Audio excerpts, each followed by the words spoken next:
I'm going to introduce the next person. And please don't necessarily do the reviews during their presentations. Do it during the breaks or later this evening. And I asked the vendors to send me fun facts. I didn't want to just rail off a bio about them that that's pretty typical. So this first gentleman, he's got some pretty interesting fun facts. So his first demo of Lotus 1-2-3 was from Mark Cuban himself. I thought that was pretty damn interesting. And very impressive, his first company was number 26 on the Inc. 500.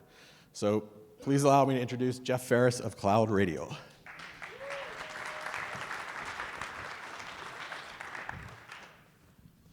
I should give you this. Oh, yeah. Thanks. Okay, so did everybody have the margarita cheesecake? I just thought that was the best. Again, that's the highlight of my trip so far, but there we go. So today we're going to talk about how large MSPs get to be large MSPs. And one of the things that I think has been very interesting from our standpoint is we've now talked to thousands of MSPs, from one-man MSPs to multinational MSPs. And we start to see the trends, and we start to see what makes the large MSPs large, and what that success looks like. And the bottom line is it looks like unlocking more budget, right? And so budget, we talk about seat price, we talk about other things as a way to measure success on one level, but really what you're trying to do is get client budget. Does anybody here think that they're getting all of their clients' budget related to technology? Or a better question, how many people think you're not getting all the budget that's available in client technology? Yeah, that looks a little more accurate. So now let me give a little shout out to my new graphics team. When you go to look for a very specific image, it's a little challenging sometimes to take something that's in your head and find it on the web. So you use OpenAI, right? And so now you go back and say, look, I need an example of people tussling over a rope. ChatGPT gives you that. Love this. But budget process, when it comes to budget and you're talking about budget with your clients, does it look like this, where there's kind of like a contention back and forth, where you're trying to pull that extra seat price out of each client? Or does it look more like this, where your guys are actually in the same boat together, rowing, and budget is just one of those planning mechanisms? How many people look like the first slide? How many people look like the second slide? Not as many. So let's look at where budget dollars live, because I think this is important to talk about how you open up these other, if you think about it, spigots of money by reframing some of the things you talk to your clients about. And we're going to talk about these three budgets. And basically, larger MSPs have figured out how to get into all three areas. The first one we're going to talk about is what I would call the essentials budget. And the essentials budget is where people buy things that they have to have, but they don't really want, right? So business insurance. Yeah, does anybody want to buy that? No. Do you have to have it? Yes, right? When it comes time to technology and risk mitigation and cyber insurance, how many of your clients woke up in the morning thinking about that as one of their key goals for their business that day? Nobody, right? I mean, tell me if I'm wrong, but I don't think any of your clients are really waking up each morning going like, I'm so excited we get our cyber insurance policy today, right? So again, and the way you can tell if you're in the essentials budget is you're talking to the client about what I would term essentials terminology, right? You're talking to them about security, endpoints, software. You're talking about stack alignment. You're talking about things that are managing technology. And so basically if you're having these conversations with your clients today, you know you're in the essentials budget, right? So let's talk about, and again, you can get a lot of money out of the essentials budget. That's not a bad place to be, but there's more money. And so the next level is what I would call the ROI budget. An ROI budget, we all know this. And I was looking around the room today, and I noticed everybody here has a nicer laptop than what they need, right?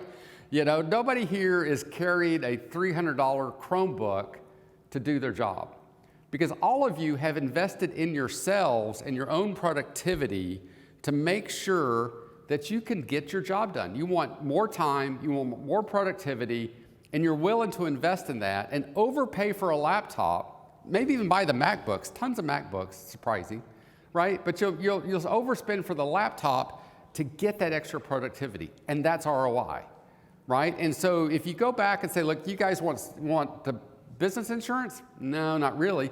Do you want a better laptop? Yeah, I want a better laptop because that's going to help me do my job. And now we're starting to talk about the ROI budget. We're talking about a people budget. And so anything you can do as an MSP to unlock the potential of your client's employees has an ROI. In almost every business, personnel costs are the #1 expense of that organization. If you can give them an extra 10% productivity lift by doing the things that are essential to them and boosting their productivity, collaboration, mobility, help them get their jobs done better, that has an ROI, and that is a whole different budget. So while you'll pull teeth to get some extra money for cybersecurity, when it comes time to productivity, collaboration, to help them do their jobs, there's another bucket there. And you can tell if you're in the ROI budget if you're talking these kinds of terms, right? If you're talking about decision making, you're in the ROI budget, right? If you're talking, and there's some things we'll define here in a little bit, such as MORS, a mutual opportunity review, right? If you're doing QBRs, that's fine, that's very status oriented, but an opportunity review is really where you want to live with your clients so you can discuss where you go. How many people looked at their bank statement this month when they got it? Few. How many people would freak out if they didn't get the bank statement? Everybody, right? And so because you get the bank statement, you don't even think about how much money you have in the bank because you know it's on that piece of paper and they know you're telling them the truth, right? Or you assume it's the truth. So now what happens is you don't think about that. So if you think about the bank statement, it's like a QBR. It's a status report, right? When you go into the bank, because you've got this statement, you don't ask them how much money you have. You're there to talk about a car loan. You're there to talk about a home loan. You're talking about the things that move the needle for both of you. Because why? Because you've already dealt with the trust issue and the transparency issue someplace else.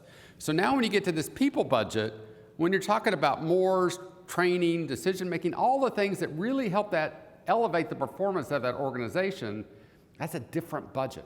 And there's a lot more money there than you would ever imagine. So let's talk about the third budget. And this is the expand budget. So how many people are paying Chris Weiser money? All right, we are, right? So the reason we're doing this is because he's coming out of a whole different budget again. He's coming out of your expand budget, right? And so the expand budget is about how you transform your business to that next level. And that expand budget has a lot more potential, right? And so when you're talking on an expand budget, if you're using these kinds of terminologies, you're in the expand budget, right? When Chris talks to you about growing your business and transforming your business and, putting more energy in having to hire more people to keep up with the business, that's a different budget, right? And so now whatever you spent on your laptop, you're going to spend more with Chris Weiser, probably, right? So that you can grow your business. Because one, you're boosting your productivity, but now there's a chance to grow your business by 100%, 200%. That's a different budget. And in your client's world, think about the restaurants in COVID. They all had to pitch, they had to transform themselves overnight into a delivery service. That required a digital approach. And almost every business in America with COVID became a digital business overnight, right? Didn't matter what you did, right? Mobility was a big part of that, transforming that mobility. That enabled them to not only just to grow, but also to survive. And so every business is focused on growth. And when you start tapping into things like implementing new CRM systems, new line of business applications, those types of things, the budget goes way up. Have any of you ever worked on a Salesforce implementation or one of those major CRM implementations? They're typically hundreds of thousands of dollars to go do. And they need a ton of hand-holding, they need a ton of work. So all of those things, when you get into those types of things, the things that move the needle for that organization, the budget is huge. It's huge. Because again, when they get to those levels, they're looking also to control people costs, but they're really looking to grow their business and take it to the next level. And when you get into that third budget, there's a lot of money there. And large MSPs are starting to figure out how to deal with all three budgets. So let's talk about how you get there. Because with the stack you have today, you won't. Because at the end of the day, client growth, the ability to handle clients at scale, doesn't exist for an MSP, right? It exists in technology. I mean, it exists on the endpoints. I mean, how many people are doing more than 1,000 endpoints per technician right now? 500 endpoints per technician? Yeah. So because again, you look at that, how does one person manage 500 endpoints? It takes a lot. It takes technology. Without your RMM, without automation, without processes, you won't be able to achieve those kinds of results. So what you do is you make it scalable. Now, if you're a Silicon Valley company, what you do to make it scalable for client engagement, client relationships, is you don't do it. Have you ever tried to get support on any of the major tech platforms like Facebook? Anybody called Facebook tech support? Never, right? They don't have it, and that's the secret to Silicon Valley scalability, is to get rid of support. Now, how many of you do not talk to your clients on a regular basis, or only talk to the larger clients on a regular basis? How many people on the smaller clients maybe talk to them once a quarter, once a year, maybe never? A lot, right? So now what you're doing is you're doing the Silicon Valley approach to scalability, which is you just don't talk to them, right? And that's not really a recipe for growing the business down the road. So you don't have the option not to provide service. You're a managed services provider. It's in your name. You have to kind of provide service, right? So you have to make it scalable. So to do that, with CloudRadial, what we're doing is we're focused on what we call the client services automation platform, right? And so we're going to talk, we'll talk about just a little bit. And again, tomorrow there'll be a book on your table. There'll be some more stuff. I'll be at the booth. But again, the whole idea with CloudRadial is to drive that client services platform so you can make your client relationships scalable. Because once you make it scalable, when you start dealing with transparency, ticketing, reporting, training, all these types of things that are important to you, they're important to the client, you start getting those new budgets, but you're setting the stage for collaboration, because that's really how you get to that last big budget thing. And even the second one too, is the idea of collaboration. Because again, if you're not talking to your clients, you're not collaborating with your clients, right? If you're talking to your clients on a regular basis about ticket statuses and hardware purchases and stuff like that, you're not really collaborating, right? That's just status information, right? That's like the UPS guy. I got the FedEx notice, my package is being delivered. Cool. That doesn't mean I'm collaborating with FedEx, right? And so if I want to make it collaborative, I've got to get past the points of transparency. I've got to get through the points of trust. And the only way to get, again, it's like the bank statement. The only way you're going to get to trust is to get through transparency.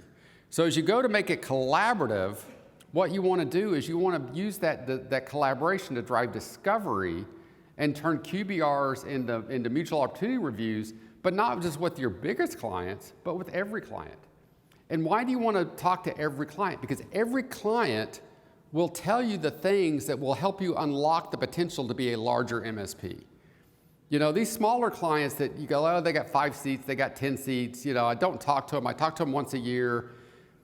They've got issues too, and they're spending serious money. If they're 10 employees, that's a pretty sizable payroll expense. And they'll start investing, especially at the 10 to 15 range, to really grow and make themselves more productive. And if you're talking to a bunch of them, you can discover the patterns that will unlock new opportunities for yourself. You can see where they're going. You can see what tools they're using. But if you're not talking to them, you're not learning.